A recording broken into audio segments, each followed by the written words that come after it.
Okay. Hello, hello. Yep, all the meters are working. Hello. Welcome, everyone. All right.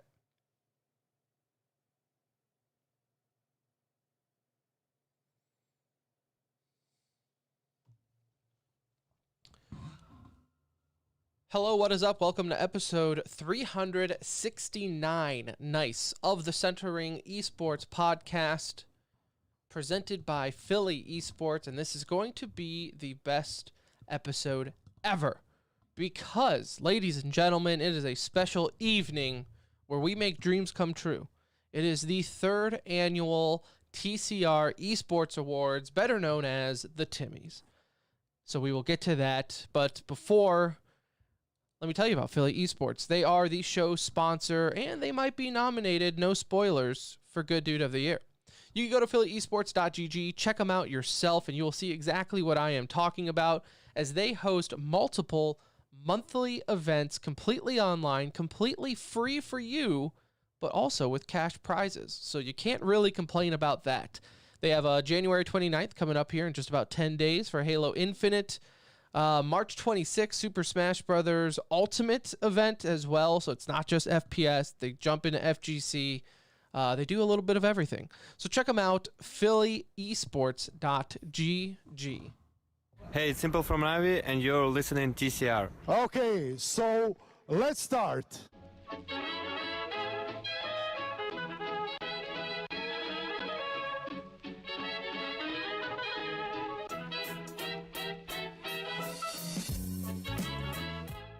Hello, ladies and gentlemen. Welcome back to another edition of the Centering, aka TCR, aka your favorite esports podcast. Episode 369, coming to you live and or pre-recorded from an undisclosed location. Go ahead and follow us on Twitter. The date, January 18th, 2022, the time 9:01 p.m. My name is Tim, and alongside me, as always, is my best friend, my brown friend, my co-host for the evening. It's Anuj. What's up? I think we need to swap gamer tags today, my friend. You're looking pretty spiffy right now, I gotta say. It's a special occasion. You know, you pull out the bow tie one time a year. This was very expensive, by the way. This is Balenciaga. Balenciaga. No.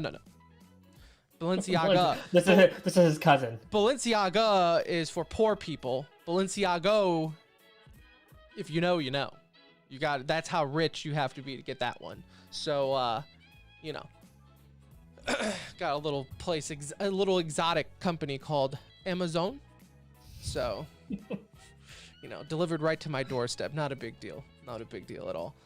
No, this is a big night, Anuj. This is the Timmys, our third annual Esports Awards.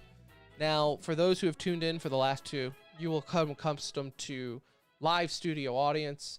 We have nothing but the big names here, but I do have to just address something. We are still in COVID, year what feels like 100 of COVID. And you know what, Anuj, to be nice to our staff, to the fans who wanted to attend, to the production crew especially, we decided to send them home. So let them go a little early this year. You know, just go spend time with the family. No reason to risk your personal health here. And so we're running low on productions today. So this is... Every year we say we're going to do it bigger and better. And I promise you guys, one year, it actually will be bigger and better. Unfortunately, our children and wives, they don't get away from this. And dogs. And dogs. They don't understand how big of a deal tonight is.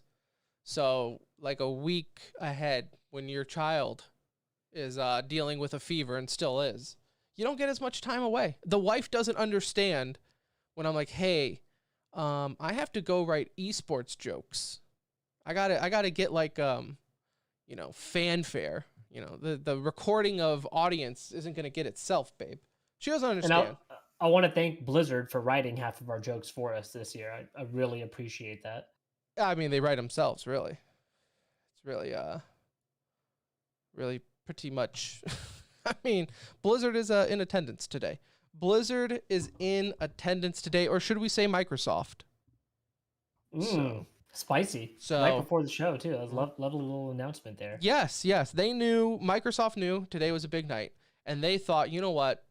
Let's make this news now. No one's going to talk about it because everyone's going to be watching the Timmys, fly underneath the radar, and easy peasy. Phil called us directly to ask if they could announce it on the show, and we didn't want to take away. We didn't want to take away what we had, so yeah, go ahead and do it before. You can be the warm up, the appetizer to the party.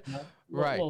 So don't worry, we are going to talk about it, but next week, because today, Anuj, we're really sending off 2021. This is the last bit of 2021. So for anyone who just loved the year, you got one more night of it. For anyone who hated it, well, this is it. You got one more night of it. You got one more night.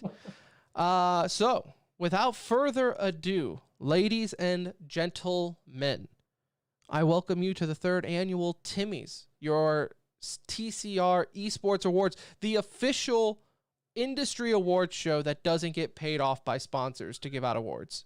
We don't even do fan votes. What are those? No. What are those? No, this is all. You're not the experts. We're the experts here. Why am I asking a fan for their opinion? As we know, fan logic all the way. So we didn't even ask Mr. Esports himself for this. Thorn. How else? Yeah, how I don't even know if this is legit, but we didn't even ask him. So here we are. All right, so Anuj, without further ado, let's get on with the show here, as we have our first award of the night.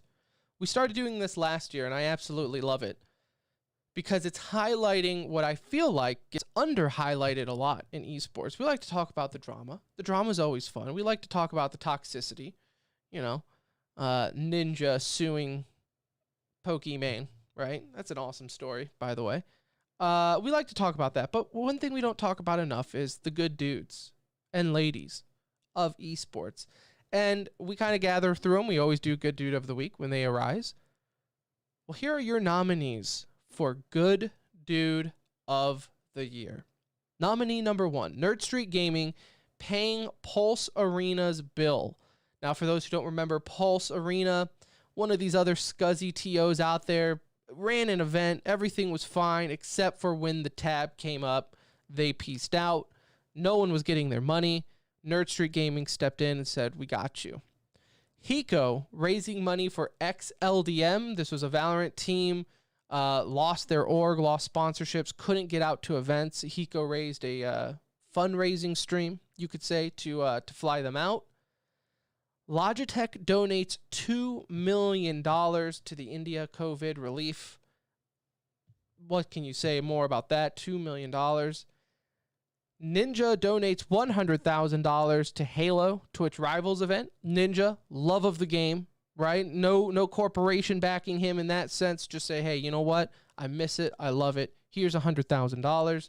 And of course, last but definitely not least, we have our very own Philly Esports. And when I say good dudes, I mean the goodest of dudes. They support us a lot for behind the scenes. Recently just gave us our nice little spot on their own website, phillyesports.gg. Go ahead and check it out. You can see our beautiful faces. Guess which one's me. Guess which one's Anuj. You'll never know. That'd be hard to guess. It's not that obvious. So check them out, Philly Esports. They're always good to us, so they are always up for Good Dude of the Year.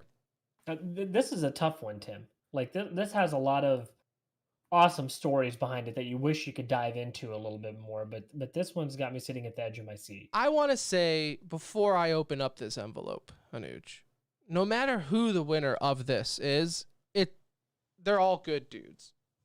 They're all winners, but unfortunately, only one can take home a Timmy.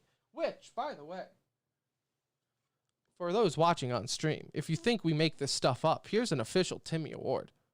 As it's not focusing, but you get the point. Made by one of our very own listeners for us. Very nice award here. Anuj, I have here in my envelope, my hand, the envelope with the winner. Let's take a look. And the winner for Good Dude of the Year, Logitech Gaming. You know, Tim, that's a well-deserved award. Like these guys donating 2 million to India's COVID relief efforts.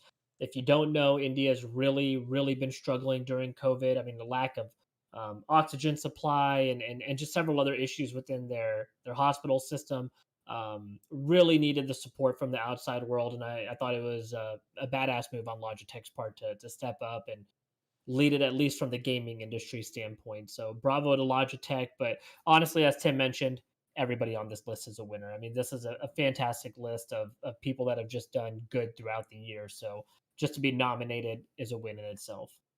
And no correlation between Logitech donating 2 million to India, as the Indian on the show also uses Logitech products.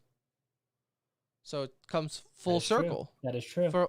In a way, you also donated to India. So that's how we looked at it. I mean, really, I wanted to nominate myself. We thought that would have gone too far, so we went ahead and just gave Logitech the crown. But yeah, no, I mean, a solid move on their part. 2 milli. What more could you want? 2 milli. That's awesome. Nothing to be bad at. Tim, we're kind of starting this off with a bang here. I got to say, we got some of the biggest awards early on. Good Dude of the Year. This next one coming up, Tim, best moment of the year. And I got to say, we got quite the list here. So, first nominee, Sentinels winning Iceland. This is big for so many reasons, Tim. First major event for Valorant on LAN. The hype between NA and EU and every other region being a part of it was really something that we were all just on the edge of our seat for. Easy nominee, if you ask me. The CSGO major, Tim. This was 2 years in the making to get to this point, and it lived up to every moment of the hype. It was one of the best events of the year. VCT champions, Valorant getting the double nod in this category because the hype around that also felt like the first event of the year. I mean, it was genuinely just an all-out brawl in terms of fan bases going head-to-head, the production. I mean, everything associated with Valorant champions, I would say, was top-notch. And honestly, lack of technical issues was another big selling point because that's hard to overcome in itself. And then sneaking in to the last nominee spot. And when I say sneaking in, they really waited till the end of this deadline. They're procrastinators like us. The first Halo LAN event kicking off with a bang, breaking viewership numbers, teams registering left and right. It really something to applaud them for, although they had several hiccups to start off the event. Thought they rebounded really nicely and put on a hell of a finale for us there. And Tim, the winner... Thankfully, I had an envelope right here that we could pop out, Let's see what we got. Tim, no doubt about it. Simple, Halo. Navi, CSGO, congratulations, baby. You've earned yourself another major title this year. Unbelievable. What an upset. My vote was to Halo, but again, it's not just a one-vote show, folks. It's not just a one-vote show. I think Halo, Tim, if they didn't have the hiccups early in that event, I would have said stood a little bit of a better chance than they did. And although they broke viewership numbers for Halo events, CSGO did what they do. Obviously, we could have included League of Legends on here. We chose not to for obvious reasons if you listen to the show. But CSGO, for us, was the easy pick. Absolutely. Absolutely. We had new winners. We had storylines going in. I felt like that moment is when esports came back. Sens winning Iceland felt incredible, but I feel like just to show that we're such a cultured show for NA. That was an awesome... If it was like best NA moment of the year, Sens winning Iceland runs away with it. But, we're cultural. I mean, we're worldwide. It also got diminished, I felt, throughout the year, right, with the other VCT events stacking up one behind the other as they came. And so in that moment, absolutely incredible. I think looking throughout the year, it would fall a little bit short.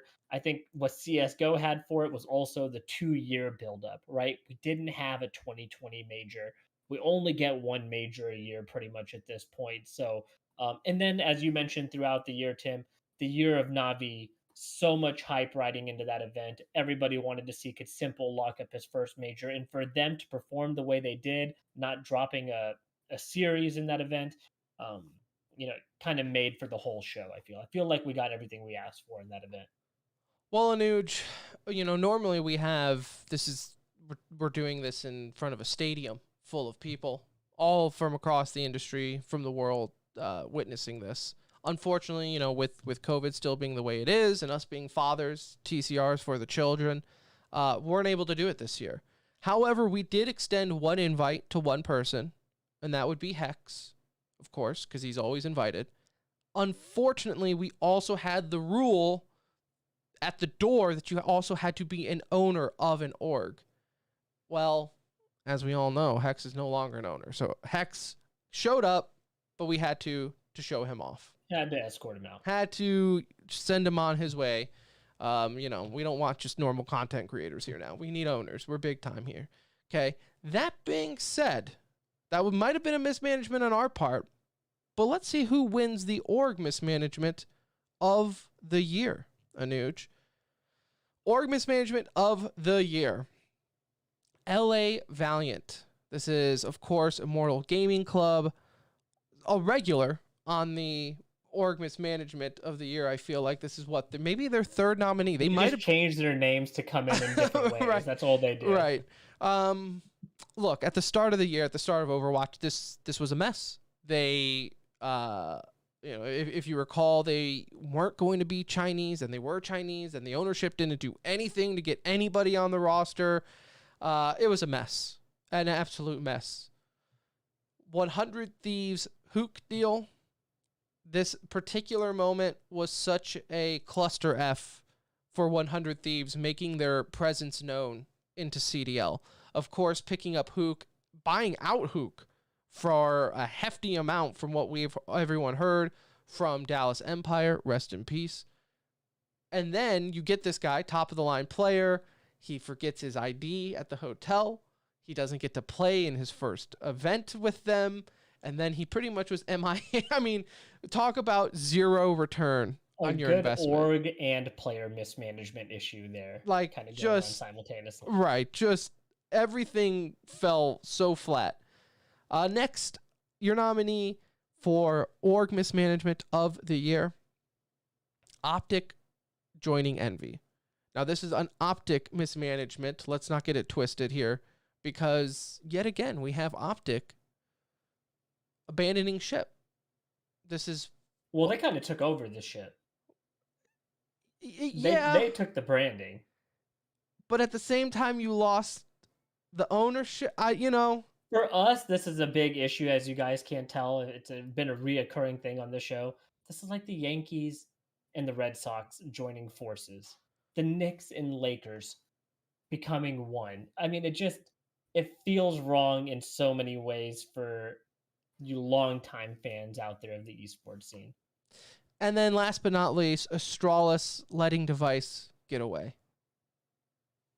That was rough. That's a 4-time major winner and group that essentially got disbanded on one decision that he made, and you wish they could have done a little bit more to make that work out. Might be getting him back if said rumors are true, despite they're all fake. I don't believe any despite of them. what he says. All right, Anuj, the winner for your org mismanagement of 2021. The envelope might be red, but the winner is green. Optic joining Envy is your org mismanagement of the year. Second winner here, where Optic won back in 2019 for originally selling and then falling apart. This is the second time Optic takes home the Timmy for org mismanagement of the year. It's pretty incredible. And it's no knock on, again, the business-wise makes complete sense to me. I get it. But from a sports fan, from a fandom, you just don't do it. You don't invite your rivalry to your house and then let them sleep with your woman. And that's exactly what we had here. It feels wrong. It feels bad. So, and again, Optic might have taken the branding, but they also lost ownership. Like, I don't know how you even look at this. Like, is it Envy? Was Envy the org mismanagement? Was Optic the mismanagement? Like, Optic was the one who was acquired, so they got sucked in.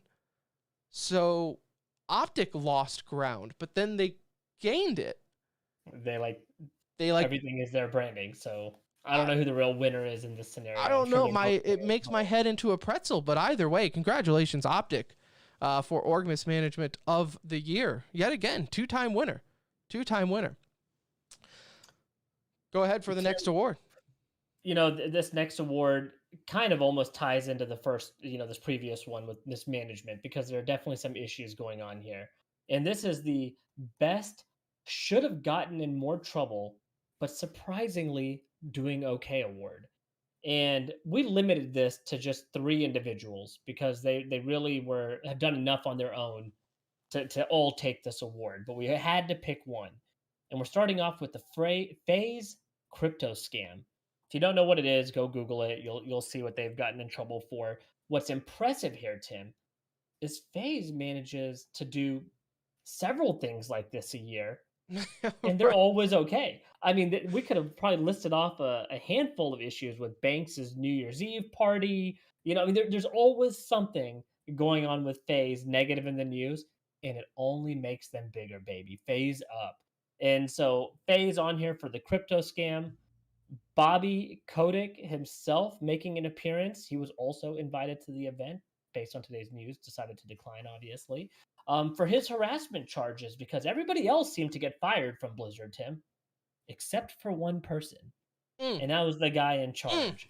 And so, Bobby, congrats. I'm sure the buyout deal for this is also going to be massive for you. So you and the family will be able to enjoy the next handful of generations. But imagine being investigated for sexual assault, and then at the same time you get a phone call and you're thinking, this is it, I'm going away for good. And then it's Microsoft saying, how's 70B sound? Like, yeah, like, okay. What is his payout in that deal? I would love to know. Incredible. And then Tim, the third nominee, Call of Duty League as a whole. And the reason that we're including them is just for the mismanagement of a league that has taken place here. Not just for this game that we're playing, Vanguard. We're talking about last year. We have Cold War, Modern Warfare previous to that. It just hasn't been good for Call of Duty League. And for them to kind of come out of this with everybody's paychecks, 20 million from this team, 20 million from that team, Boston Reach, whatever they just paid to get in, I would say they're coming out of this okay. They still have investors coming in. And so they've also gotten away with quite a bit this year, I feel. Tim, the winner for the best should have gotten in more trouble, but surprisingly doing okay. Call of Duty League. And Tim, let's give the real winners Warzone. Okay, you've been there to save them, and you are like the best friend that Call of Duty needed was Warzone, and they've stuck around through thick and thin. CDL managed to survive this ordeal. We'll see how this year goes. They might switch categories, but I think this was the easy winner, Tim. Yeah, sometimes the game will save you. And in this situation, and honestly, all of these could be winners. But Bobby, I feel Lord Gaben Jesus Christ will do his justice, and eventually we will see Bobby get his. FaZe, like you said, FaZe up. They're untouchable at this point. I don't get it. But CDL, yeah, for the amount of hate that they're getting, even from within, like Overwatch League, they get hate, but within they love it. CDL, it's like you have the people with the torch and pitchforks out the gate. They get in and they realize that the place was already burnt down. Like people within Call of Duty League hate it. Now, let's be real. Giving this to CDL is kind of giving this to Activision as a whole, which is also kind of giving this to Bobby, right? It also comes full circle. This is a shared award. I know we have a lot of uproar going on in the chat right now. This is a very much a shared award. CDL falls under the Activision umbrella. Bobby falls over all of it. So they're all kind of tied in, but Blizzard as a whole was kind of our, yeah. they're making their money. They're all doing okay over there. Absolutely. Anuj, part of the Timmys is also honoring those who have set the way for us in esports. And of course, we have our very own Esports Hall of Fame with inductees such as Olaf, Forrest, Pasha, and Get Right. Well, with this being the third Timmys, I felt like it was only right that we induct two more, one for me, one for you, into the Centering Hall of Fames, the official Esports Hall of Fame, as we all know, officially recognized. My inductee for 2021 Esports Hall of Fame goes to none other than Fatality. I think when you think of a pioneer in this industry, for so many of us, especially here in United States, this was the guy. When you think of esports, like the first time you remember hearing about someone getting paid to play a game professionally, Fatality was the guy, right? Playing on Painkiller and things like that. He had his own brand. I remember going to Best Buy and you would see his mouse and keyboard and headset there, with his branding. And that was huge. That was like the branding. That was just so massive because it really was the best gamer gear branding available at that time. Like there was no doubt about it. If you had Fatality's gear, that was just the best and coolest. Nowadays, you're like, okay, yeah, it's a Shroud mouse. That's cool. No, back then that was unheard of for like one dude to have it and for him to do it. When you think like for Fatality, I'm sure the young crowd doesn't even know who he is, right? But when you think of like a Gordie Howe, right? A Bart Starr, those real Muhammad Ali, right? The old guys who set the way for the future. Esports would not be what it is if Fatality didn't do what he did. So I think he deserves a rightful spot in any Esports Hall of Fame, especially the TCR Esports Hall of Fame. 100% deserving, Tim. And really, maybe we could have even started off with these guys as headliners are so deserving because they are the founding fathers of like esports in that sense. Like as from a player standpoint, I think both the individuals we're going to name today are just so deserving of this award and should have been recognized long ago for their efforts in this industry. And for our second nominee to the Esports Hall of Fame, Tim, is Ronald Rambo Kim, former Counter-Strike player. He played 1.6 and previous. He played for Team 3D, which was one of the legendary North American teams at the time, kind of one of the few competing at the highest level. Along friend with of the show, friend of the show, follower of the show. I hope still. 5-time medalist. He's in the Hall of Fame for the World Cyber Games.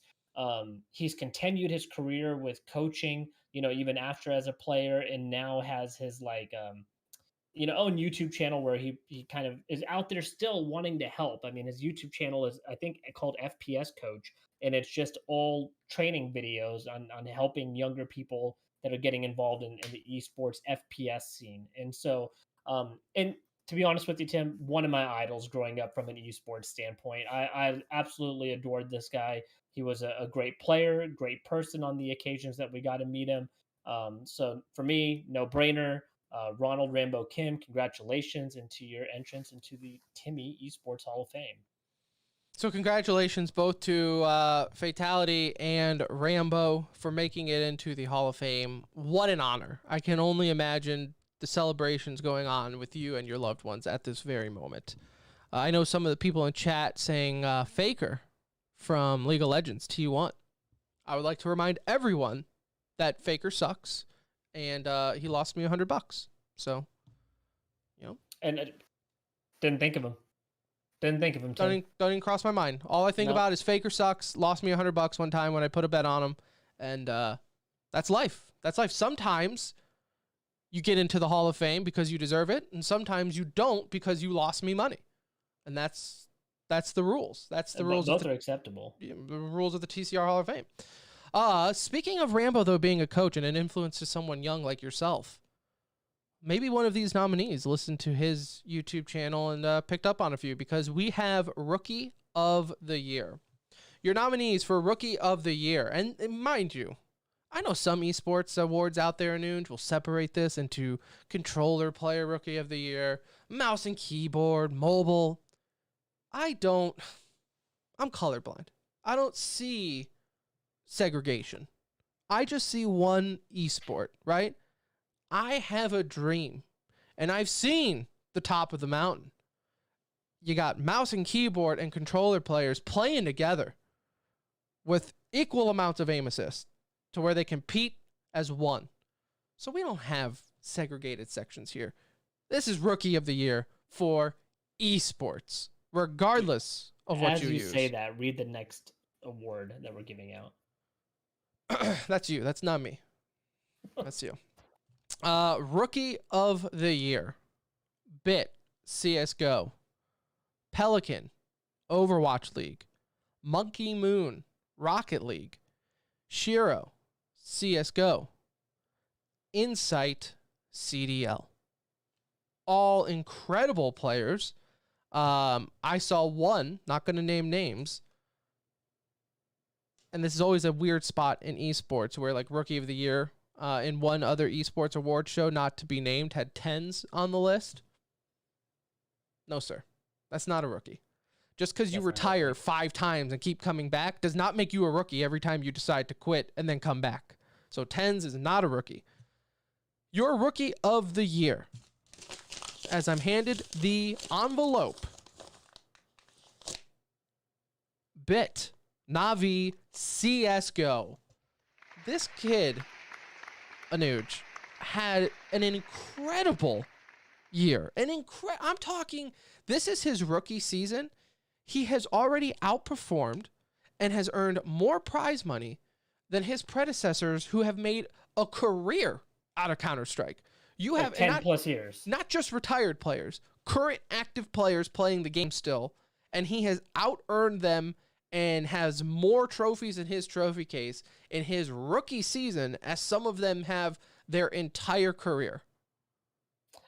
It really is incredible. I mean, he was the missing link to that team. As much credit as we give Simple and what he's done for that team, they weren't winning championships until the addition of Bit. And he was really the perfect missing link for them to step onto a team full of veterans and to perform at the level that he did.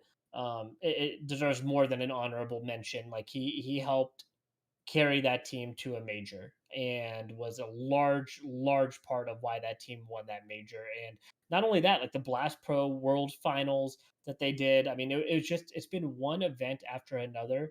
He's been a key link for that team. And so I think this was honestly for me another easy pick because he's just, just what he's done for one organization, going from a consistent second, third, fourth place team to being number one all throughout 2021.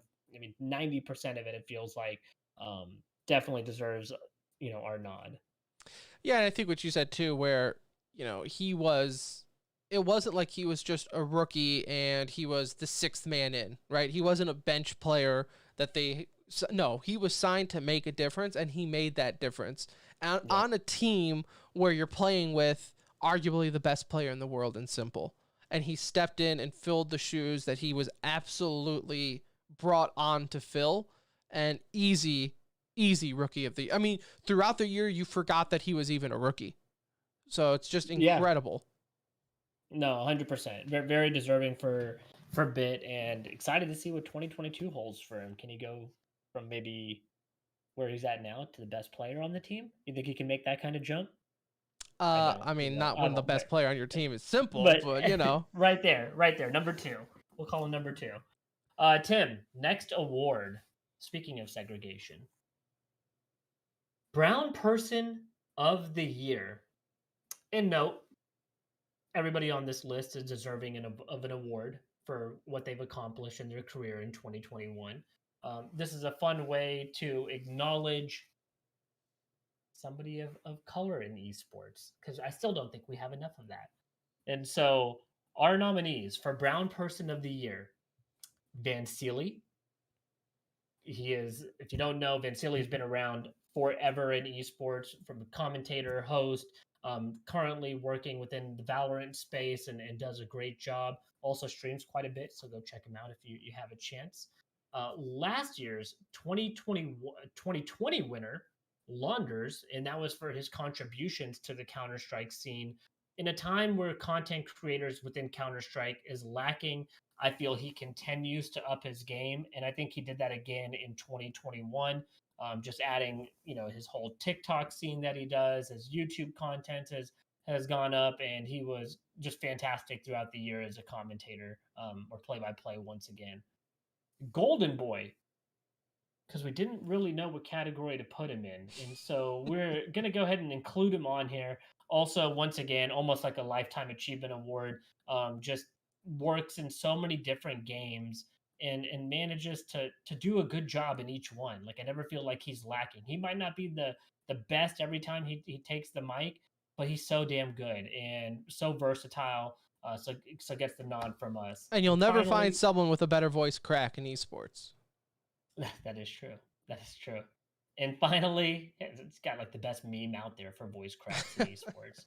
And finally, Mr. Hex himself. Tim, reason we're throwing Hex on this list, actually there's several. They dominate the content creation game. It's just incredible what they're able to do with a brand that is really just so heavy COD focused. They are involved in the whole scene. Like, everybody still knows Optic. The other piece of this, Tim, is his fight to be vocal when it comes to CDL and their missteps. I don't feel like enough owners stand up or partners, owners. Hex, what are you? Give us your title. Whatever Hex is, you don't see enough people of his stature, I think, step out into the public eye and really make a scene, right? We see that from players, and they take the fines and they're willing to do it. But owners kind of stay pretty quiet when it comes to the missteps that we've seen in CDL. And so he's getting the nod here for just everything he's contributed to CDL, as well as what they've done with the Optic brand. And Tim, the winner for this year's Brown Person of the Year,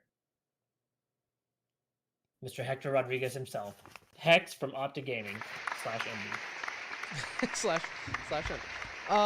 Deservingly so. No, for all the reasons that you mentioned. Look, I know we give Hex a lot of crap on this show.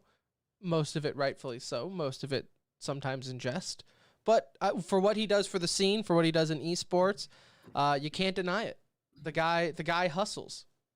You really can't. I mean, the dude still pushes out like a vlog every couple days, and it's like you just don't see people doing that. And he's so focused and so engaged with his team, his content creators, and then again, as we mentioned, just being vocal about CDL and drawing the attention there, hoping that it's enough to make a change. But it's going to take voices like him to make a change. And so big props to Hex and the rest of the Optic Gaming crew.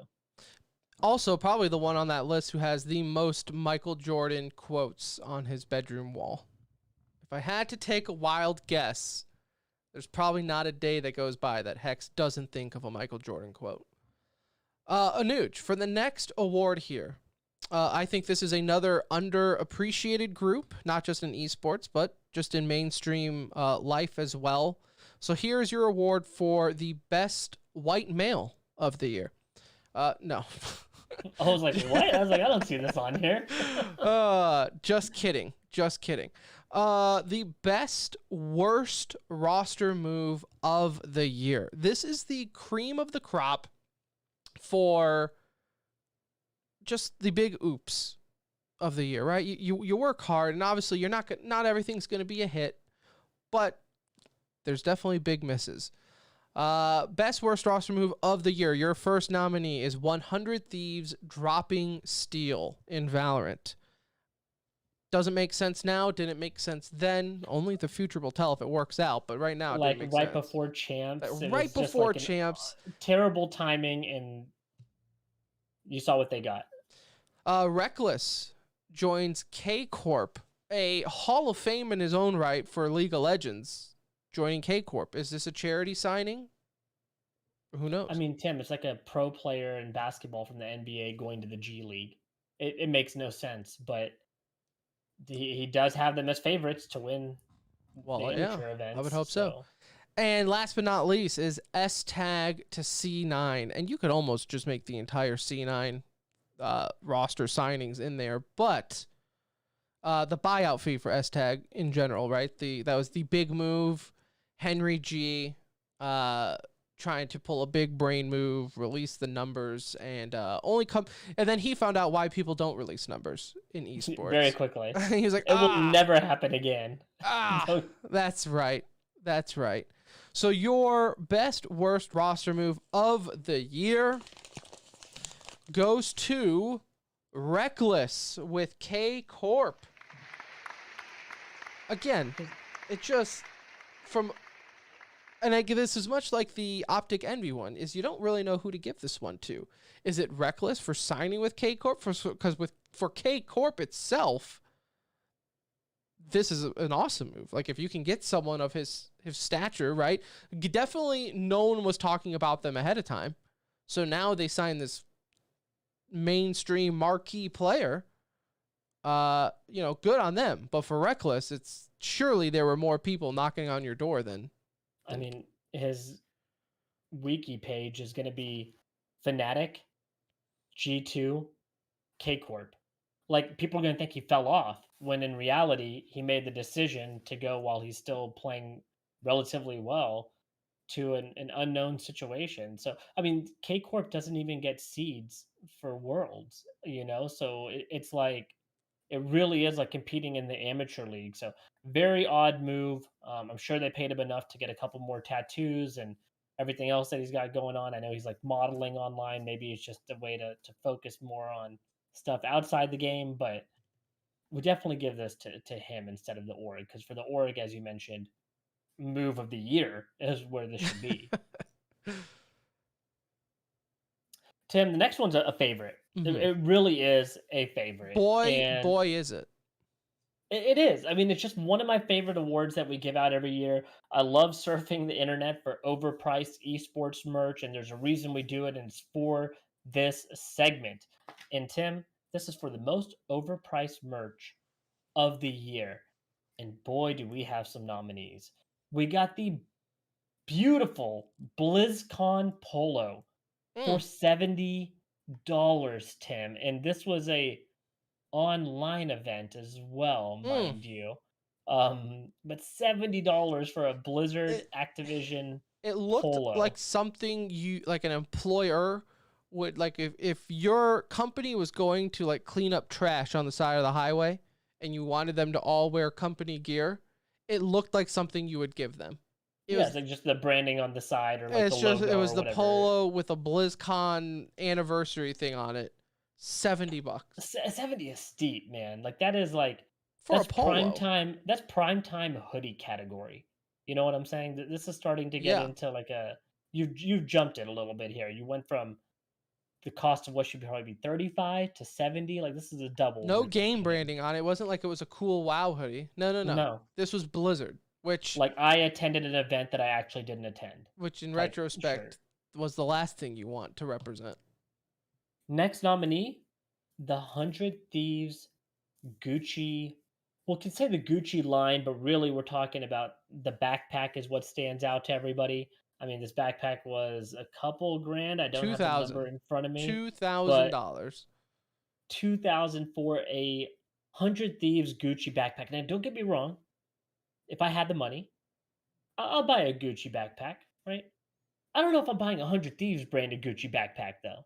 It just seems if I'm going to spend $2,000-$3,000 on something, I don't know if I want my esports team on there. I feel it's cool like for the players and stuff, I feel like back in our day, like American Eagle was what was considered like, whoa, okay, you shop at American Eagle or Abercrombie, like that's pretty a Hollister. Yeah, a Hollister, like, whoa, that's pretty highfalutin of you. And now people are like, oh, Gucci, Louis Vuitton. It's like really stepped it up a notch there. Tim, this one was pretty funny to me because this one was sent to me. Was the Esl Gunner Glasses. I had to go look them up. They are currently on sale for $97, so maybe I should update this. But they originally go for $100. And these are your normal, like, gunner glasses, like blue light reflector kind of glasses, right? Like, that's all they are, is for helping with your seeing the monitor and keeping your eyesight. $100 though for an ESL branded glasses seems a little steep to me. So we gave them the nod and went ahead and threw them on there. Would you agree? Man, I remember back in the day when I was young and could go and compete in MLG events, and that's when like Gunner optics first became a thing. And there was no, like, it didn't matter if you were a 13-year-old kid playing in your first event and you saw, T Squared or someone wearing them, like a top tier pro. It's like they got made fun of so much. So I would almost say anything for Gunner optics is too much just because of the stigma against them. You look ridiculous. But no, yes, $100 for an ESL branded thing is too much. I would take the damaged eyesight, I think, rather than being caught in public. I'll risk the blue lights. Like, I will risk the blue light issue. I've been doing it for quite a while. And then finally, Tim, the Fortnite and Balenciaga, not the brand Tim's wearing, Balenciago. The Fortnite and Balenciaga collaboration hoodie starting at $725, regular baseball caps going for $400, the Fortnite denim jacket going for $1,300. I think that kind of says enough. I mean, this is targeting a crowd of young, very like adolescents, I guess you could say. Even like this is a pretty young crowd that's probably playing Fortnite, except for you and me at this point. Let's say their average player base the is Fortnite 14 Balenciaga grouping there, I think gets the nod and is on this list for that reason. And Tim, let me get a different envelope this time. Oh, it is different every time. The winner for most overpriced merch of the year. Shocking, Tim. Didn't see this coming. Fortnite Balenciaga collaboration. And look, we talk about the pricing of these hoodies, the caps, the jackets. I think Tim was looking up t-shirts that were going for $400. These are like plain white t-shirts that say Fortnite Balenciaga on them. I mean, this is kind of insane pricing. I get that it's a good brand. The collaboration in this case doesn't make sense. And it's like the laziness behind it. It like the t-shirts are legit a white t-shirt with Fortnite and black font on it, and then they have some words on the back. But like that's it. I mean, this is a true. If you just want to own something, like the Gucci stuff for 100 Thieves, albeit expensive, it was cool, but it was at least like stylish. Like you could see where someone in fashion would be like, okay, that's pretty stylish. $2,000, probably not, but stylish nonetheless. This is like legit. You could find like a white t-shirt with Fortnite on it on Walmart. Like there's... Yeah, we can print this pretty easily. Yeah, like this wouldn't be too hard. There is nothing fancy about it. This is a true, you just want to flex on everyone that you just... In fact, if I was rich, I would buy this for the sake of the meme. Like for the sake of being like, yeah, I spent $400 on a Fortnite t-shirt. But you know what? Given how much people spend on skins in that game, they probably could. It's probably cheap. If you take all the thing, like if you were a day one or buying skins from day one, if you're a day oneer, you definitely have over $400 worth of skins. Yeah, so there you go. You could have gotten one white T-shirt for that amount. So, no, this one takes the cake. Tim, look at this. Back to back. They don't want me to leave the stage. The fans are calling my name. So for the best roster move of 2021, now this is different than the best worst roster move. This is the legitimate best roster move of 2021. And Tim, we got a hell of a list here. You're going to see a couple reoccurring names here. We got Bit, also Rookie of the Year nominee and winner, moving up to Navi's main Counter-Strike team. You have Tens signing with Sentinels after the Sinatra fiasco. You have Abadagi for 100 Thieves League of Legends. Yep. That was a shout out. Kevin gave us that one. Thank you, Kevin. Bergson signing with Team Liquid after a hell of a run with TSM and making his way over to Liquid. That's almost still a TBD just because he hasn't really played with them yet, but still an amazing signing nonetheless.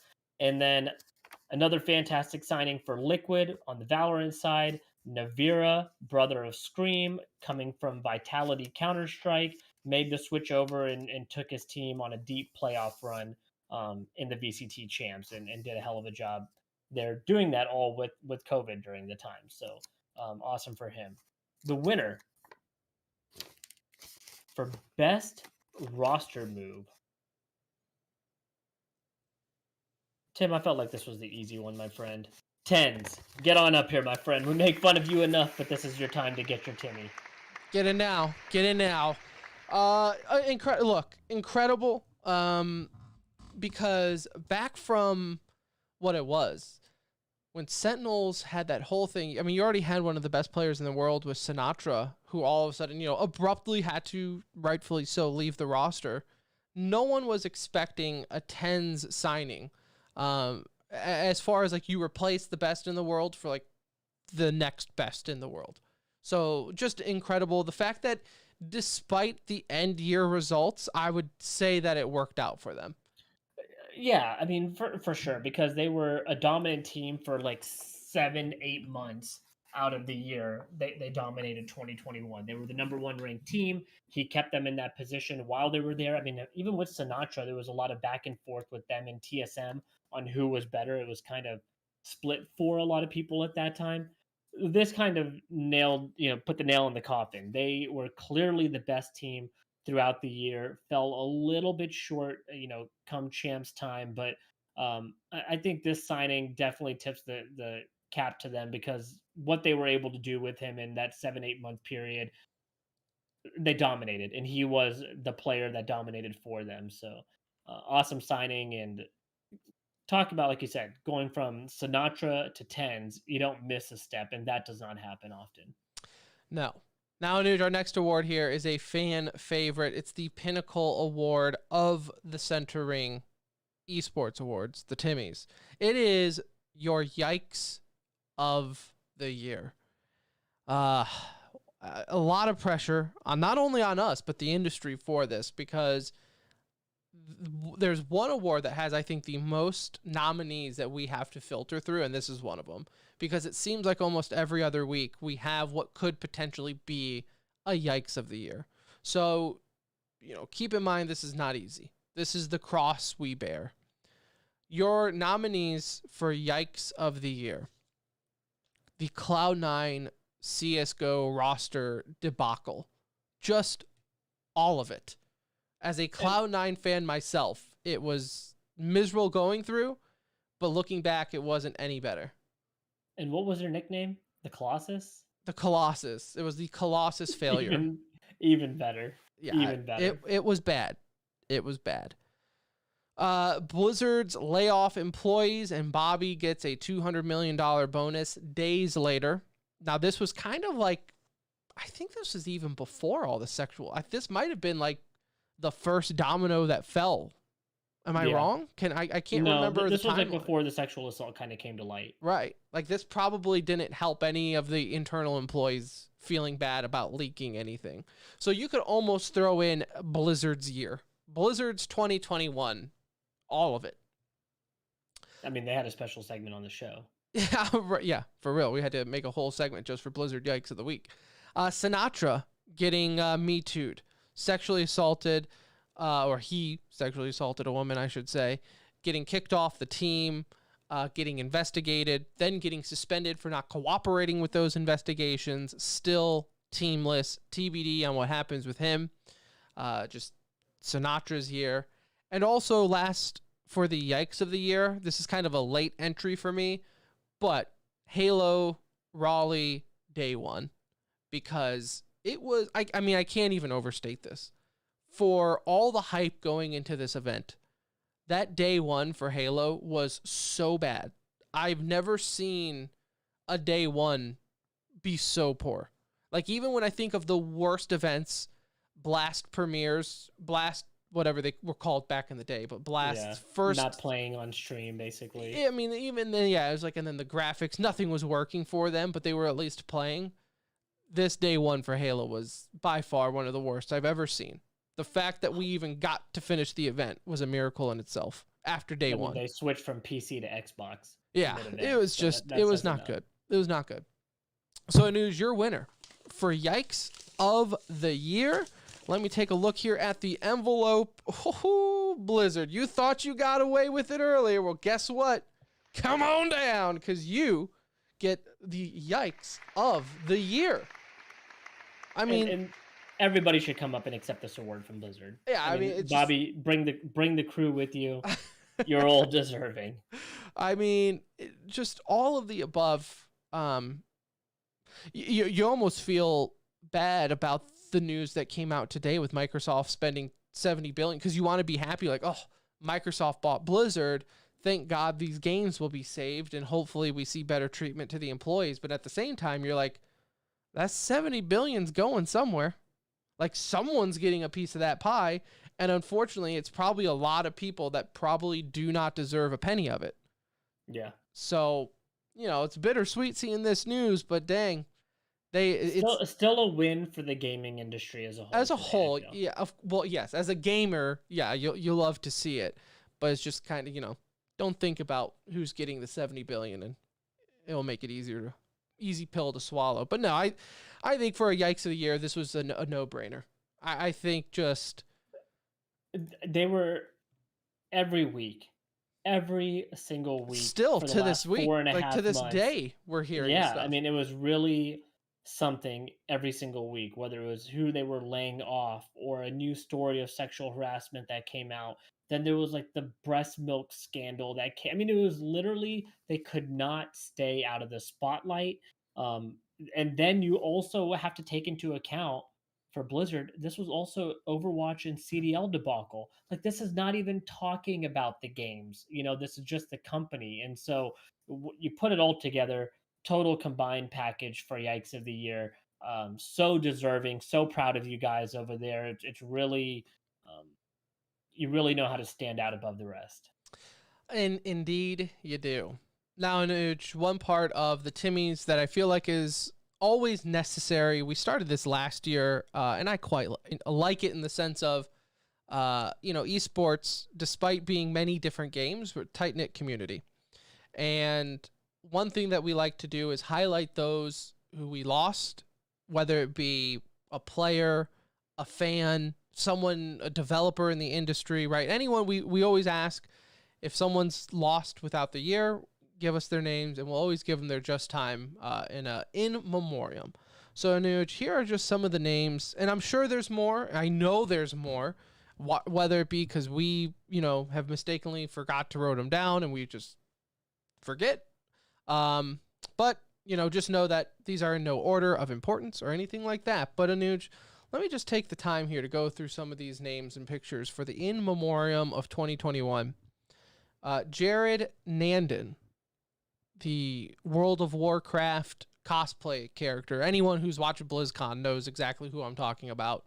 Passed away due to COVID earlier in the year. John Madden, Football Hall of Fame, football extraordinaire, also the namesake for, you guessed it, Madden, the video game. I mean, sports games would not be what they are, whether it be NHL, baseball, it doesn't matter. Sports games would not be what they are without him. Yopa, League of Legends player, also passed away due to COVID. Soul, if I said that correctly, she is the 19-year-old Call of Duty mobile player who was taken by another gamer. So passed away early in the year. Alarm, Philadelphia Fusion Overwatch League player, passed away earlier in the year as well. And last but certainly not least, Rainbow Six Siege and in general, esports commentator Kickstar was also taken way too soon from all of us. So again, just part of the thing that I feel like is always necessary. Just give a shout out to those who we've lost. Just kind of a reminder that, this is esports is esports, right? We're a very close-knit community, regardless of the games you play, regardless of what you might think of another game or anything like that, and just take a moment to remember those we no longer have. And too many on that list too young. Like there's some that have lived a good long life. Somebody like John Madden, obviously still hate to see somebody like him go, but you always notice when we do this in memoriam of how many young people are on this list. I mean, last year, I think the one that really hit home for a lot of people was Pharaoh, Call of Duty player. And, this year, a list of names, so many of them in their teens or early 20s. And you hate to see it, and you hope to do right by continuing to raise up the community. As much as we joke about one game or another league or whatever it may be, um, it's a place for a lot of people to come together and create memories, beyond your wildest dreams. Honestly, we've created friendships, memories, and so it is nice, I feel, that we just take a moment and acknowledge, they're part of the community, whether you knew them or not. They're part of the community, and obviously we send our condolences to them and their families. Stay hard to anyone in the memoriam. Anuj, there is no easy transition from that, so I give it to you. Thank you, Tim. Thank you. This is where it gets big, Tim. This is where it starts to get serious. We're winding down here. We got a couple of awards left. This is where the big guns come out. And this next one is for Esports Game of the Year. In our nominees: CSGO, Valorant, Call of Duty League. I'm not really elaborating on these. You guys know why they're on there. League of Legends and Rocket League. And Tim, this was tough. This one really was tough. We honestly had a debate on who should win this award. And I'm still going to read the name off the list because I'm still surprised. This year's winner for Esports Game of the Year goes to Valorant. And Tim, a lot of people might be surprised. I see some of y'all back there, even in chat, raising middle fingers at me. And look, listen up, guys. Valorant started off the year creating all the hype that you could believe when it came to NA versus EU and drawing that LAN rivalry. Like, we were foaming at the mouth for LAN when it came to Valorant. And that was the one game I think everybody had their eyes on. And I think it lived up to the hype throughout the year. There were moments of lulls, I guess you could say, but we could say that for any esport that we named on this list, right? The hype around League of Legends is focused around Worlds. The hype this year around Counter-Strike was focused around the Major. I think Valorant, what was unique for them this year is they had hype early in the year with the first LAN event, and then they capped it off with VCT champs at the end of the year. It may be hard to replicate for them, but I think the nod for them this year is well. It's very fitting because they really had highs beyond most of the highs other esports could kind of live up to. Not only with what was on the line, but the anticipation of a new game as well. And I think some credit goes to the fact that they didn't have their own personal roadmap to follow, right? Like you could branch it off of and say like, well, they had League of Legends to kind of base off of how they want to do it or looking at other esports, but this was the first full calendar year for Valorant. So, hats off to them and I think well deserving for Esports Game of the Year. I agree. You got another back-to-back? What was that, guys? Me again? Okay. Gotta get the pretty face on, I guess.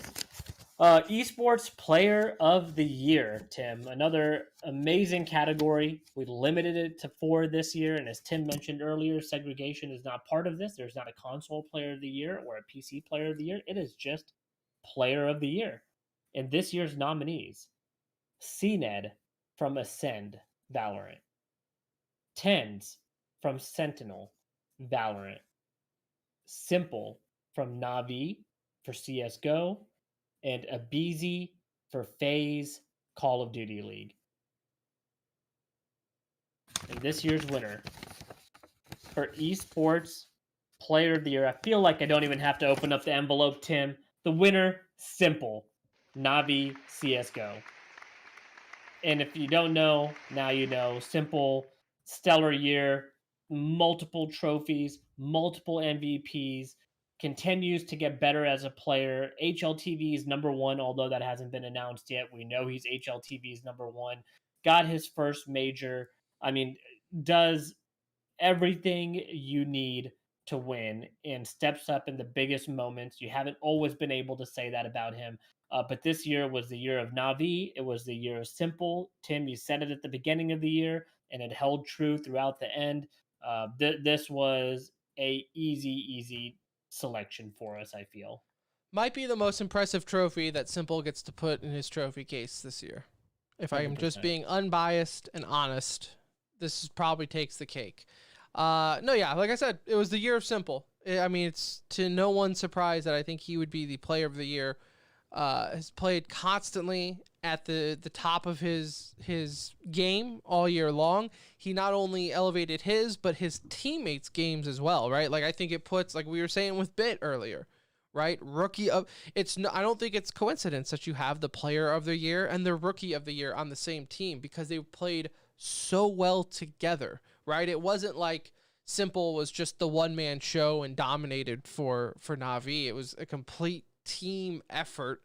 And I mean, you saw that, right? So I think that elevated Simple, obviously, to player of the year.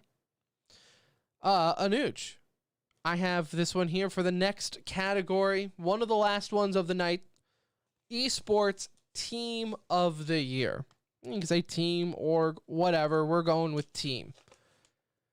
FaZe, Call of Duty. Atlanta FaZe had another incredible season in the CDL, this time taking it.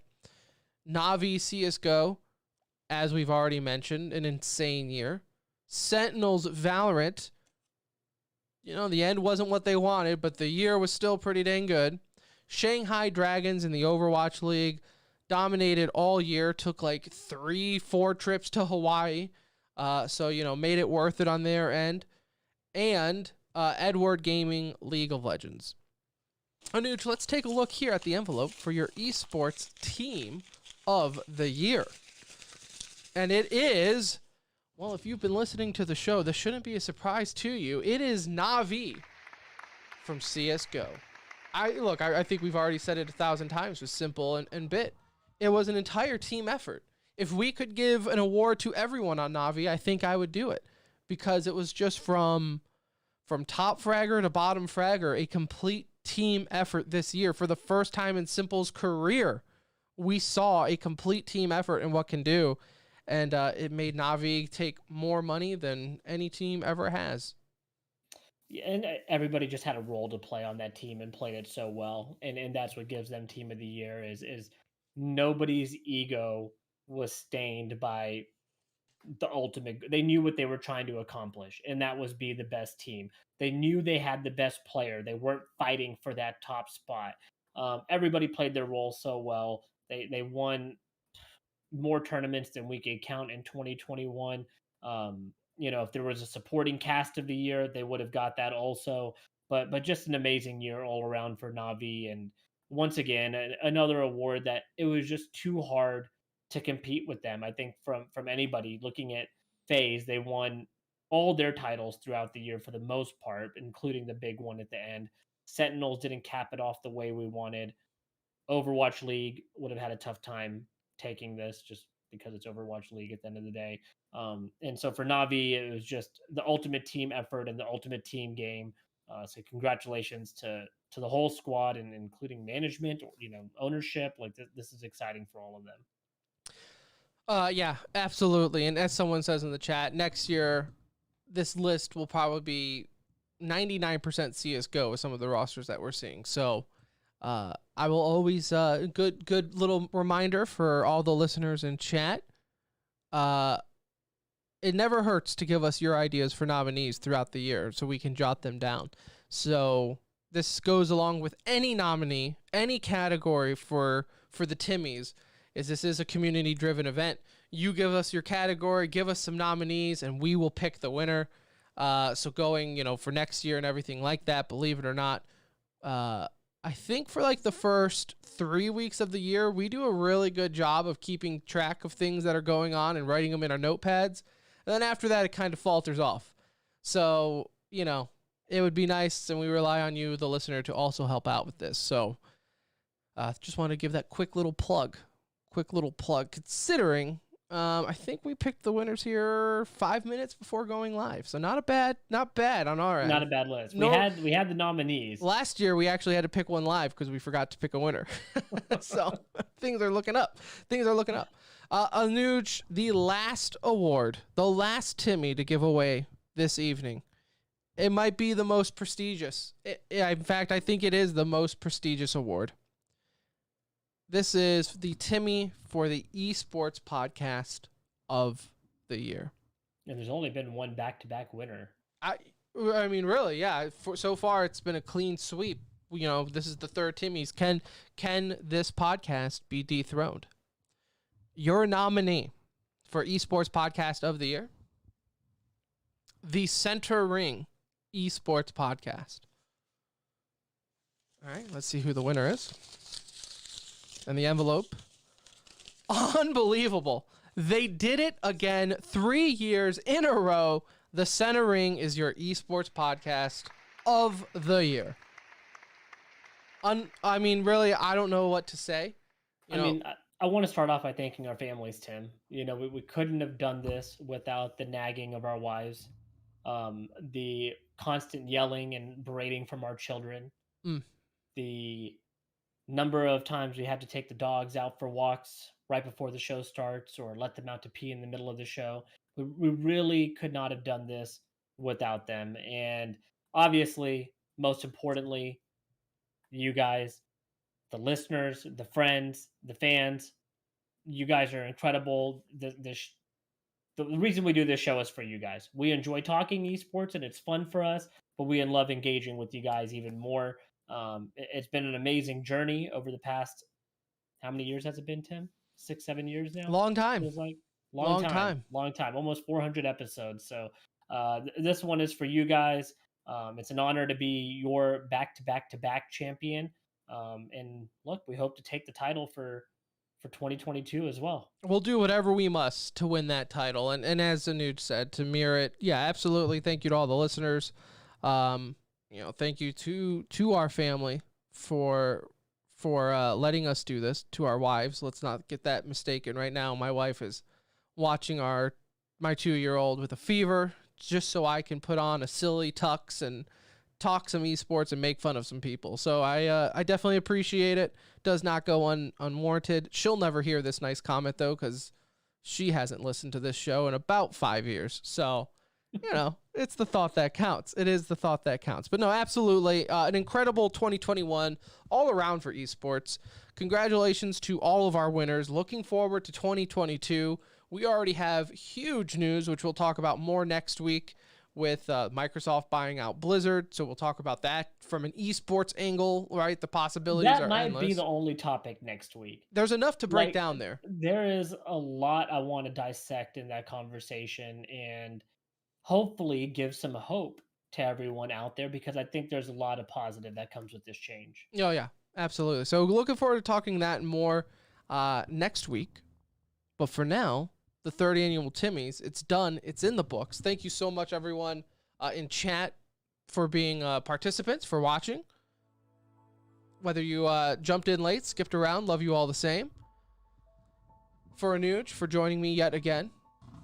Incredible time. Maybe next year we can do it again with a live audience. COVID be damned. Have some We should good keep a old fun. list of all the games we play in 2022. Just to see what that roller coaster journey looks like for you and me as well. All right. Well, right now it's been Fortnite, so easy. Fortnite, Valorant, and like a game of CS. Yeah, right. Not a bad list. So yes, again, we're gonna keep up with this throughout the whole year. If you guys ever think of something, if you have a big play, right? We always wanted to do big dick play of the year, but we never remember to write things down. Jot it down, put it in Discord, let us know in DMs, and that way I won't forget and I can copy and paste it, and life's easier. But that's for next year. We'll let 2022 Timmys worry about not writing anything down until we're 2 days out from doing the show and realizing that we never paid attention. That's for next year. But folks, everyone in chat, thank you so much for sticking around. Love you. For Anuj, I'm Tim. Thank you, Philly Esports, for sponsoring the show. We'll see you next week.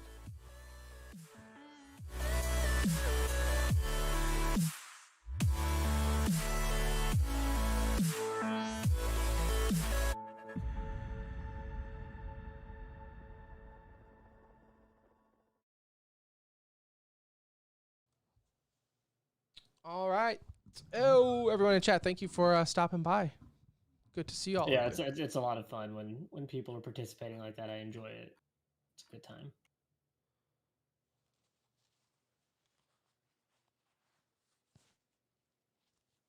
You know, one day this show might be big enough, Tim, to where we do this in a real award hall. Wouldn't I that be mean, something? honestly, we know enough people that we could goof around and probably make it happen, right? Especially with Envy owning Esports Stadium. You know, I'm going to tell you one thing I want to add for next year, and I'll say it on here so people can hold us accountable for Yeah, this. absolutely. Okay? I want us to do a monologue at the start. We always did. Last year, I think we did. Last year we did a lot more prep work. Go figure. Kids and dogs make it hard. We just have to be better about not waiting till the day of to look at it. Life is just so freaking busy for It both really of us. is. It really And is. it's The older just, you get, they lie to you when you're young. They lie to you when you're young. Because when you're young, you think, man, when I just get older, I'm going to do whatever the fuck I want. And then you get older and you realize you don't get to do whatever you want. And we it's got even to busier. take one of these like 1 hour gaming sessions that we put together throughout the week into like a Timmy setup. I got some ideas, but a monologue, I want us to have a monologue next year. Yeah. I want to start writing down my jokes throughout the year as some of these orgs hand them off to us, essentially. Right. No, we'll get it. We'll get it. I'm excited though. I think next year to do it in like with us in the same room, I think would be fun. Yeah. There's always ideas. It's just makes it hard with sick children. Executing it, right. Just executing it is the issue. But it's always fun, and like I said, everyone in chat, it really helps too. Because you guys, the thing is like everyone in chat too follows different games, right? Like I know we have, Joey's in chat, and he's a huge League guy, right? We have some Rocket League guys and everything like that. Those are the ones that need to help us say, hey, this was a big roster move. Go ahead and throw this in there. Or, hey, this was a bad roster move or whatever. And those will help. And honestly, if you are listening and you're a mobile player, Get any the help fuck from you out. guys would be appreciated. So you talk about a scene we do not follow. I couldn't tell you the first thing about, mobile esports. Like I really couldn't. So there's some areas we could definitely use a little bit of assistance on. But we're not going to lie and pretend like we know like some award shows do. No. That's the other difference. You have to sell us on a reason for them to be the winner. I'm not going to sit here and lie and pretend like I care about mobile esports just so you guys can then retweet a nominee for mobile esports and being like, wow, someone paid attention to us. No. That's not how this works. You earn a spot. COD Mobile, it looks like a game I would want to play on computer.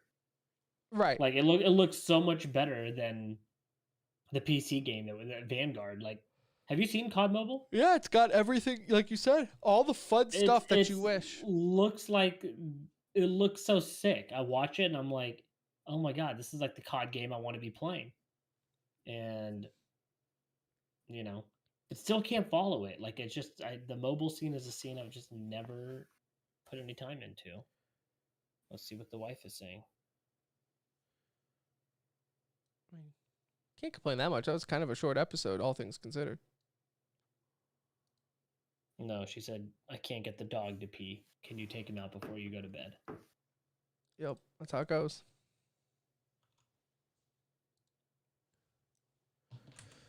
Yeah, I see. And maybe that's why, like next year, would be cool is for some of these awards to do a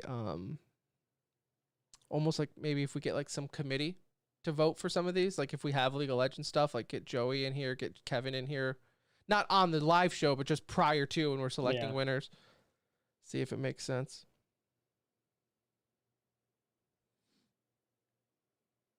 But it was fun nonetheless. I always love doing it. I'm glad Adam tweets out more than we do because he tweeted out that we were doing. It's funny because he tweeted out. I just went and retweeted it. I was like, oh yeah, I don't think we tweeted that out. We're so bad social media people. I forgot to even tweet out. See, on my side, if I start streaming, which I haven't streamed in so long on our channel, but when I hit the stream button, it automatically tweets out on our account at the same time. Yeah, I think I can set that up to do it. We'll see. It's never happening. A carry for what? League of Legends? I'll have to install the game first. I don't even. No, he's talking about. I think he's talking. Oh, COD Mobile. COD Mobile. Oh well, I'll have to install that too. I tried downloading Fortnite the other couple weeks ago to play on mobile, and it was.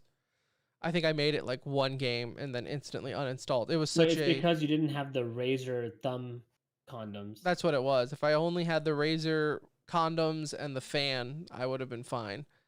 I don't get mobile, but after trying to play it, those people are cracked that can do it, because they really, like, you watch COD Mobile and they make it look like they're using a mouse and keyboard or controller. I played Fortnite on mobile, not for long, but I played Fortnite on mobile, and then I tried to play PUBG on mobile. That was brutal. I played PUBG. Hard. Remember when we had the race car driver on? I played PUBG once with him, Noah Gregson. Oh, yeah. I played once with him, and I think I dropped like 13 kills. Mr. Retweeter himself. Yeah, all right. It always hurts me when you think you have a good interview and then they never retweet. You're like, what did we do wrong? But yeah, no, it was pretty bad. But you could also tell like everyone's a bot on that game too. So I can't believe I see so many people going back to play PUBG. I mean, because they made it free to play, so it just got a second. Like, I guess people are just more interested in it than they were. I could never. You couldn't pay me to download. You would be like, hey, dude, everyone's getting on. I'd be like, and today is when I play a single player game. Like, today is the day. No, I'll just go solo play something else. You know, I just couldn't do it. I'm past it. We gave them a lot of our time already. I probably have a couple 100 hours in PUBG. It's not like we didn't play the damn game. It just never got good. It never felt smooth. I shouldn't say it never got good. There's moments of fun in the game. It just never felt like a smooth, good, like AAA game. Yeah. I haven't tried Rocket League Mobile yet. See, but I bet that would be pretty fun. I bet it would be just as hard. Right. But I feel like that could play really well on mobile. And I think it's somewhat different. I don't know if it's a 1-for-1, like copy over. I think they have different stuff. But Call of Duty Mobile surprisingly also looks really smooth. Just watching other people play it. That's what I'm saying. Like, you watch the mobile pros play Call of Duty, and it looks looks like they're playing on a controller. Yeah. Which I wonder, are they? Are you guys playing on controller? Surely not. When you're using. No, that's surely no support for that. You don't think so? What would be the point then? Well, people that play on the go or don't have a good PC or can't afford a console, or. But I'm just saying, like, from a pro league standpoint, then, like, wouldn't then all the COD pros just go play mobile? The price. Do they? Do pros use a controller, or do casuals, like, are half the people in the game using a controller? They still have to have support in the game. No, yeah, no. So COD Mobile does not support controller. That's hard to believe. There's no way. I'm looking it up. I feel like that would make such a difference. Hey, since we're just shooting the shit here, can I go on a rant? It does support controller. Oh, well, then maybe we'll just do that and go pro. The only the Pro League might not allow it, right? Yeah. But it does support controller, except for the first edition PlayStation controller. Can I go on a little rant with you? So Macari, you know what Macari is? No. It's like a resale app, right? Like okay. Like you can just go in, like almost like I thought you were talking about a character from. No. It's like a Let Go app type of thing, right? You go in there and buy stuff. Well, it's not terrible for like comic books and stuff. So because you can kind of like ask for lower price and kind of negotiate a little bit. But what the seller can also do is, after I purchased the item, I paid them the money, everything here, I got the update that it shipped. Well, then I get an update that the seller canceled the request and is giving me a refund, and I can't respond to the seller or ask what the hell. Like, it's all in the seller's hand. I'm like, But you get the money, right? I get the refund back, but I don't care Okay. about the money. I want the comic book that I originally bought. Yeah. They Like probably I just bought don't wanna have, one and they canceled it, said, "Oh, sorry, no, I don't have it anymore. I guess my son took it." And then a month later, the son of a bitch re-puts it on there for $100 more than what I bought it for. Well, that's why I bought it originally. They probably, what it is I think they sell it and then like look at the price and go, "Oops, I could have sold that for more." Like that's Yeah. messed up. Like I give me my comic book. I bought it. Did that just happen to you? Yeah, it happened earlier today, and I keep trying to see if they repost it because I'm so petty. I will spend whatever money it is that they raise it to, and then I'll give them a 1-star review. Like, What do you do with these comic books? Like, do you have them framed up or something? eventually I will, but right now they're just in a box. I have 3 boxes. I got some over here. What's your most expensive one? Or rarest, I guess you could say. Let's see here. I have this one. This is a new one, just came out. I have Avengers Taskmaster. It's the first big issue for him. Shazam, the first issue of Shazam I have right on hand. And then I have this. This is actually, if I get them graded, could probably be worth a lot. There's a Batman cover. It's a McFarlane cover.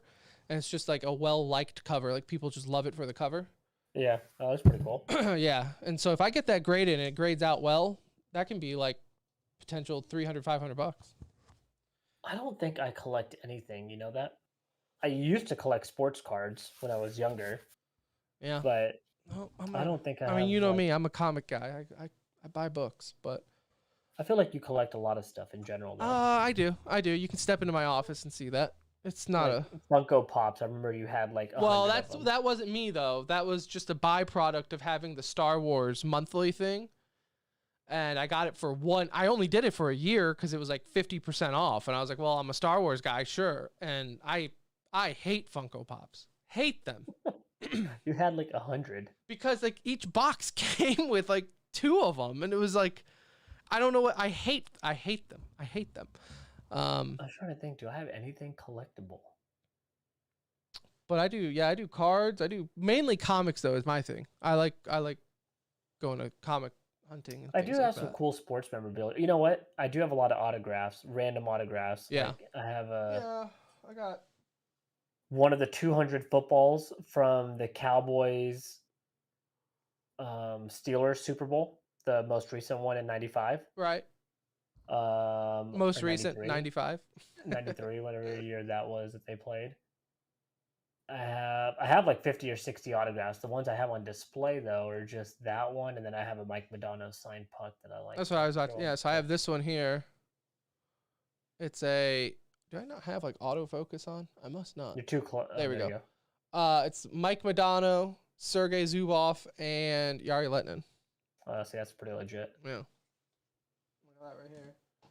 No, I am a collector of junk. That's for damn sure. I think though for a comic, yeah, that's probably one of the rarest. The Shazam, that McFarlane cover is probably big. I just got a She-Hulk #1, first appearance of She-Hulk. Obviously like Spawn #1 and stuff, but that's not super rare because it came out in the 90s. But no, That's still kind of rare. yeah, you know. 90s is old now.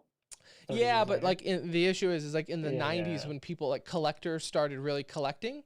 So it's they like were mass produced. Also. they were mass produced and people immediately started taking really good care of it. Like you would get people go buy, like nowadays it's so hard to collect because you get those collectors, and if the comic book shop doesn't like police it themselves, you're getting people and they'll go like, oh, this is supposed to be a key issue, and they'll go buy 10 copies of it and then immediately put them in a box and board them and never touch them for 20 years, you know? And then the market gets flooded for if a movie or a TV show comes out with them. And it's like, well, it's flooded with perfect condition comics because no one ever, you know, like you get people doing like they're it. already like people know about the collecting market now. Right, exactly. So it kind of takes the fun out of it, but that's just me. Yeah, Blade, they just released the trailer for Moon Knight. That looked pretty good. I'm a collector of Steam games that I don't play. Oh, that is for damn sure. Actually, I've been the last like 2 or 3 years, I have been so good about policing myself from buying games that I'll never play. Yeah. I've been really good about it, actually. I just waste money on games that I do play now. I have CS:GO. What's that? What's a company called that does Epic cards? Yeah. If Shay is still in the chat, I have the first box. I got a box of them when they first came out with their first edition. It was like $80, completely sealed. I never opened it. I got it in the mail. I set it on a bookshelf, and then it was like a month ago. I was like, oh shit, I never opened these. Are you kind of curious to see what's in them? I am, but at the same time, I've never opened them. Like if I made it this far, I should maybe Well, hold. like now you should like open it and see if you have a simple in there and sell it at a high right now. I see. I feel like I should hang on to it then, right? I don't know. That's the query of a collector. The problem I have with sports cards market, and Shay could probably talk to this a lot more, obviously, is they just have such a long way to go to make items collectible. You know what I'm saying? Well, Like from an esports standpoint, like there's no, I couldn't see the resale value on that being high at all at the moment. man, I would say almost right now is the highest it might be, just with the pandemic got so many people back into it. You know, like you're gonna have value because people Let are me look up. into it again already. I guess there's a collector for everything, so I probably shouldn't say that. Right. But the market has got to be like so niche compared to like a sports cards market, obviously. I mean, it's just smaller, gotta but be dude, like- they're still selling out of those epic ones. Now, I don't know how much they're making, right? Is this 100 Thieves sellout where you made 10 t-shirts and sold out in a second? Or are they mass producing it? I think they're producing enough to make it worth it. I just love the aspect of opening up a card pack, going through it, you know, looking at them. That's kind of the fun thing, right? Yeah. My issue is, and Shay, if you're in here, I apologize. The Overwatch League cards just looked bad. Like they didn't make it fun to collect because they didn't look good. And they never really sold them here until Overwatch was dead. But the epic ones look cool and they have like the signed card. So you're right. Like I could be sitting on a signed simple card right now, but Yeah, it's like depending on the card, like Fallen seems, the thing is, I don't know if any of these are actually selling. They can list. bro, whatever yeah, they that's want. true. Like let's see here. CS:GO, Epic. Like a simple first edition card is selling for right now. One's on sale for $69. I don't even know which one I have right now. 2021. See, it's not. It's like 20. Yeah, I'm looking for ones that say first edition. So like a first edition device. Oh wait, that's first edition. I'd be curious to see what they sell for, what they actually are selling for. They what they're sell the listed at. CS:GO cards at Target? Man, I have to go look. So here's this. And again, you don't know what they're selling for, but like the box that I have right now is a buy it now for $782, $700, $700, $890, $1,300. That's probably not going to sell. But it's apparently, yeah, so I'm not going to open up that box. Dude, 700? I'd like throw it on there. Like, that's what I'm saying. It's like, I didn't open it up, not because I wanted to be that type of collector. I just legit got it in the mail, put it away, and forgot about it. Like the one trading card game that I really am sad that I just didn't buy for the sake of buying was the World of Warcraft one. Because there were so many cool rare mounts and pets that you could get through those packs for in-game items. Yeah. Like now, if you try to buy that in-game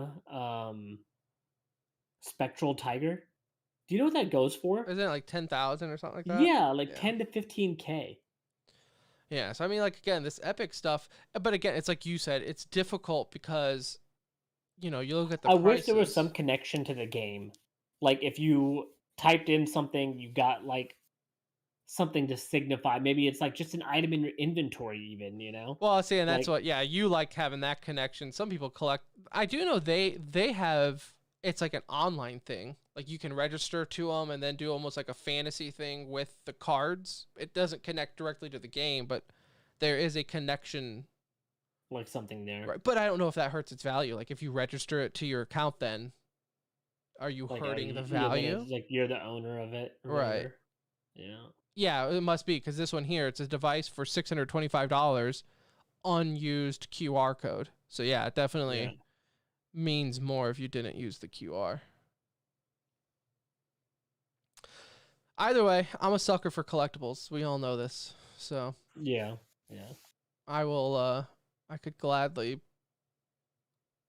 open up. Honestly, what I would love to do the whole like just opening cards up on stream for like casual streams like once in a while, you know?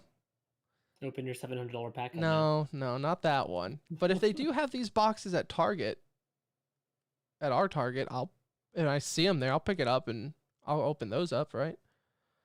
Yeah, we're Target enough to where we can always check. Yeah, for real. But yeah, no, I have the first edition batch A box sealed. That's what I have. What year is it from? 2020. Oh, okay. Yeah, So which is the recent. first year they did it. Yeah.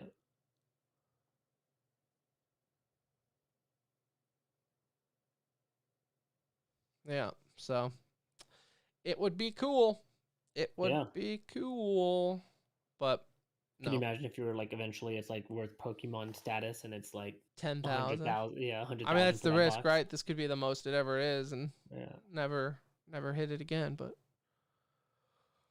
All right, let me go check what the wife's Yep. doing. I'll probably be back on here for a little All bit right. though. it all depends on what mine is. So I'll text you in a minute. All right, looks like he's good. All right, cool. Everyone in chat, love you, love you, love you. Maybe do some card stream openings. Who knows? We'll see. What's up? Just have a fake reaction to every card that you open. That's the thing, though. That's why I could never do. Like, even if I got a big card, it'd be, you know me. Yeah, everyone would think you're just high. Like, I why mean, would you say really, that? that is my constant attitude in life. Yeah. The guy who's never smoked in his life is pinned as the burnout, but nope, it's just my lack of caring. You'd be like, oh, nice, simple. Right. It's like Morgan will always say, like, when I play games and stuff, and it's like I get a crazy clutch and I'll start freaking out, and she's like, "You never get like that when we hang out," and I'm like, "Do I ever 1v4 clutch with you? I don't think so. I don't think so." But all right, everyone in chat, love you. Love you guys. We'll talk to you Thanks guys for tuning in. next week. Yep. Peace out.